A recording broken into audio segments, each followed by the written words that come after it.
Sakit ng pakiramdam ko. Hala, ano nangyari sa akin? Nay? Anak, tulungan mo ako. Ano nangyayari sa'yo, Nay? Pati ulo ko. Nay, ito na yung gamot mo. Tama na.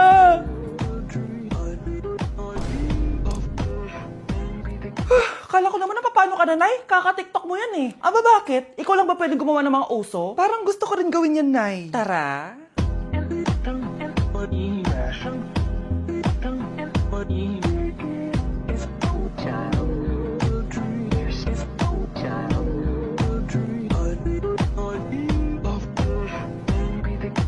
Okay, class. The nomination for Muse is now open. Ma'am, I nominate myself. Subukan niyo mag-nominate ng iba. Pa-main character talaga siya, oh. Ma'am, I nominate Scarlett.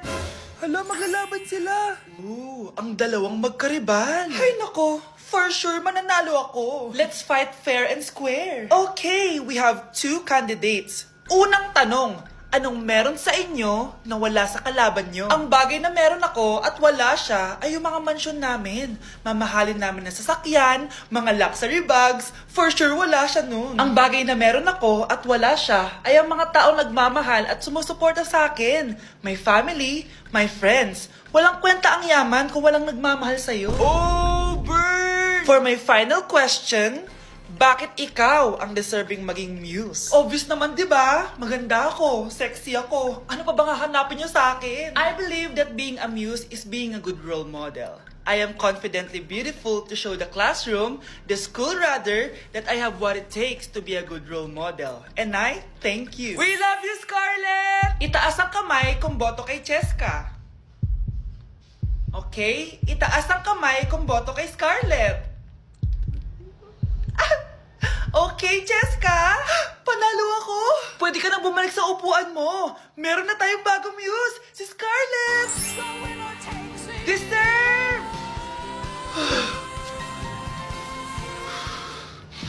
Hello? May ipapatumba ako sa'yo.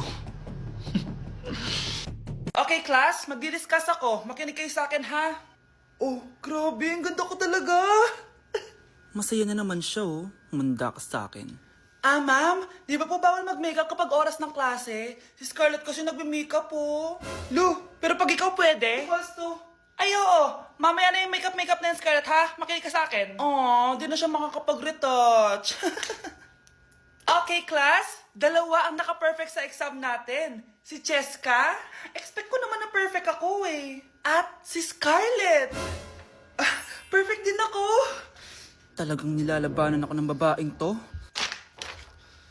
Patingin na tas paper mo. Ma'am, di ba wrong spelling is wrong? Mali yung pneumonia niya, oh. Walang P sa una. Ha? Ay, oo nga. Kulang ng P. Hindi ka na perfect, Scarlett, ha? Ayan, ako na ulit ang highest dito sa klase. Kontrabida talaga tong si Samantha sa buhay ko. Bakit di nagre-reply yung jowa ko? Saan na ba yun? Tagal naman ni Scarlett. Saan na kaya yun? Hi, Miguel! Oh, Samantha, samahan mo naman ako sa kantin. Libre kita. Di pwede. Hinihintay ko yung jowa ko. Ha? Nasaan na ba yun? Yay! Sasamahan mo ako!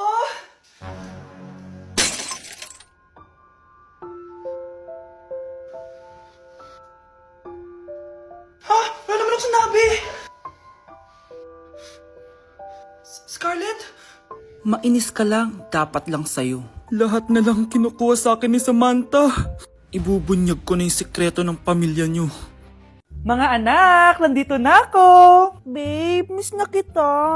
Ano ba yan? Hindi kayo marunong maglaro ng rollbox? Aba, wala silang pake, oh. Parang wala umuwi. Tapos wala pang nalilinis dito sa bahay. Babe, date mo naman ako. Mag-aamongis na nga lang ako. Tignan ko na lang kung di niyo ako papansinin. Ang bango. Nandiyan na si nanay! Yung favorite chicken ko! O ano, nagutom kayo, no? Grabe, ang laki ng part na nakuha ko. Solid! Paano hindi magugutom, Nay? Ang sarap nito. Ito pa rin yung best tasting chicken para sa akin. Walang katulad to, Nay. Ay, namiss ko to yung sama-sama tayong kumakain, gaya nung bata pa kayo. Simulat sa pool, Chicken Joy na talaga ang go-to natin. Malalaki ang servings at para sa akin, ito pa rin ang pinakamasarap sa buong Pilipinas. Nabusog ako, Nay. The best ka talaga. Babe, sa Jollibee tayo mag-date bukas, ha? O kayo, comment kayo kung bakit Chicken Joy pa rin ang go-to fried chicken nyo. Class suspended na raw? Pero bakit nandito pa rin tayo? Yun, suspended! Pero nakakainis, bagsak ako. Dapat kasi kanina pa nag-suspend para di na ako bumagsak. Bakit ngayon pa? Sana sinabi kanina 7 a.m. Para di na naligo. Guys, nakalabas na ako dito sa school. Grabe, hanggang tuhod yung baha! Para mag-field trip sa Marikina River! Basang-basa na ako dito sa jeep. Di ko na alam kung ulan to, luha ko, o trauma from today. Grabe, di pa ako makalabas dito sa building. Legit, may lifeguard ba sa gate 3? Litsi na ata to eh! Grabe, ang lakas talaga. Magpapasundo na ako kay mama. Sana may signal pa siya sa bagyong to. Umulan ba? Ma, sunduin mo na ako dito. Isa lang po akong maliit na batang basa. Pagod na at walang payong. Hay nako, konting ulan lang, nagdadrama ka na. Sige, ipapadala ko si kuya. May payong yun. Thank you, Lord! Thank you, Mommy! Okay, class, mag-a-announce ako ng scores. Scarlett, 20 over 20 ka. Yes, perfect. Pero minus 5 ka na kasi. Ganyan yung tsura mo. Ano? Cheska, 15 over 20 ka lang. Hala, hindi siya perfect. Pero dahil may face card ka, plus 5 ka sa akin, kaya perfect ka na. Akala ko din ako perfect eh. Face card never decline. Bakit may plus points yung pagiging face card ni Cheska? Tapos ako may minus? Porket ganito yung tsura ko? Pinagpuyatan ko yung exam na yan. Oops, may bitter dito. Hindi mo naman kasi magigets yun kasi wala ka nun. Hi ate, pabili ako ng kwek-kwek. Nakikita mo ba tong pila na to? Pumila ka! Ay, sorry. Sige, pipila ako. Ate, isa nga pong kwek-kwek. O eto be, libre na lang yun para sa'yo. Thank you ate, you're the best. Ano yun? Ako pinapila mo tapos si Cheska di na pumila. Hindi mo ba alam na VIP dito ang may face card? Bakit? Meron ka ba nun? Face card pala ang gusto nyo ha. Bibigyan ko kayo ng face card. Okay class, mag-exam tayo. Cheska, exempted ka na sa exam kasi may face card ka.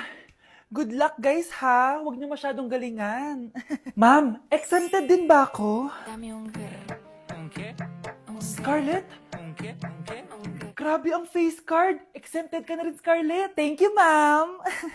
Ako lang dapat ang face card dito sa room. Ako ang tunay na face card. Oh, mahal. Saan ka galing? Galing ako sa doktor, mahal. Nagpa-check up ako. Oh, anong sabi? Malala na daw yung damage sa kidney ko, mahal. Kailangan ko na maoperahan. Kung hindi, alam mo na. Mahal, may savings pa tayo. Gamitin natin yun para maoperahan ka na agad. Hindi ganun kadali yun, mahal. Kailangan daw may mag-donate ng kidney sa akin. Ha? O, edi kunin mo yung sa akin, mahal. Kaya ko pa naman mabuhay ng isa lang kidney ko. Sure ka ba? I love you, mahal. Alam mo namang gagawin ko lahat. Maging okay ka lang, di ba? Congrats po, ma'am, sir. Successful po yung operation yung dalawa. Salamat, Doc. Mahal, narinig mo ba yun? Okay ka na. Mabubuhay pa ako ng matagal, mahal. Salamat sa'yo. Mahal, nilutuan kita ng paborito mo para agad ka lang gumaling. Hoy, mahal, sino kausap mo? Ha? Wala to, mahal. Kaklase ko lang dati to. Kinakamusta lang ako. O sige, kain na tayo. Mahal, okay ka lang? Oo, tara, kain na tayo. Mahal, nakakagalaw na ako ng maayos, oh. Di na sumasakit yung tahi. Aba, baka magulat ako. Nakakatakbo ka na rin. Mahal, aalis pala ako mamaya. Kasama ko yung dati kong kaklase. Celebration lang kasi gumaling na ako. Pwede ba akong sumama? Ha? Wag na, mahal. Baka mapano ka pa. Magpahinga ka na lang dito sa bahay, ha? Mahal, mag-ingat ka dun, ha? Mahal, alis na ako, ha? Yung cellphone mo.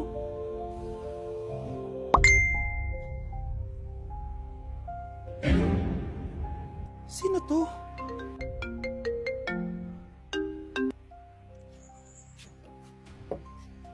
Hala, cellphone ko.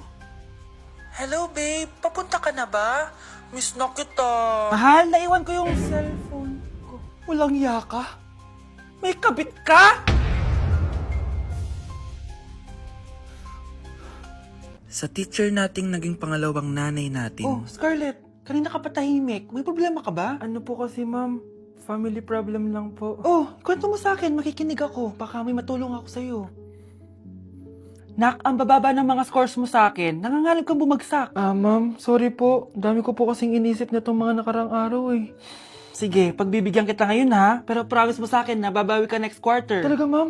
Thank you, ma'am. Babawi ako, promise. Sa teacher nating hindi madamot sa grades, Okay, class. Pwede na kayo mag-lunch.